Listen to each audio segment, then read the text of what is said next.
سلام اخواتي ومرحبا بكم في فيديو جديد. اليوم ان شاء الله غنشارك معكم وصفه البريوش بطريقه سهله وجد بسيطه وبمكونات متوفره في كل بيت.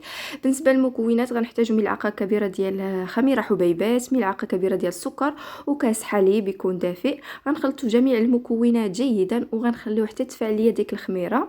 من بعد غنضيف باقي المكونات. هنايا من بعد ما تفعلت ليا ديك الخميره غنضيف عليها ربع كاس ديال الزيت النباتيه، وايضا غنضيف واحد بيضه، وغنعاود نخلط هاد المكونات جيدا مع بعضها.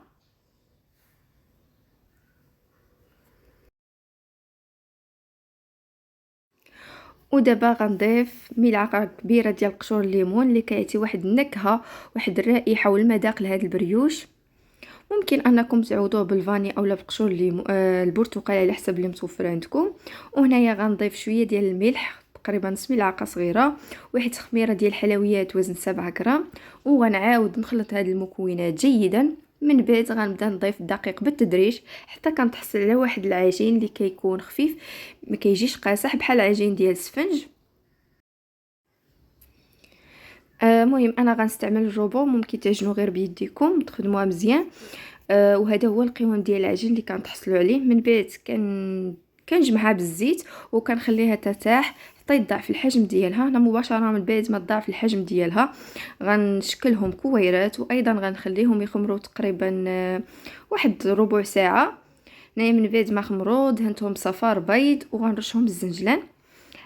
بالنسبه للحجم البنات على حسب الاختيار، انا درت هنايا بريوش يعني حجم كبير، ممكن انكم تقسموا كل كره على جوج باش يجي الحجم ديالهم صغيورين.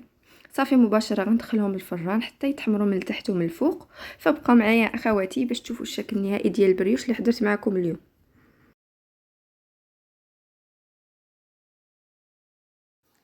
وهذا البنات هو الشكل النهائي ديال البريوش اللي حضرت معكم، كيجي في المذاق اكثر من رائع. نتلاقاو في فيديو جديد مع وصفه جديده بالصحه والراحه.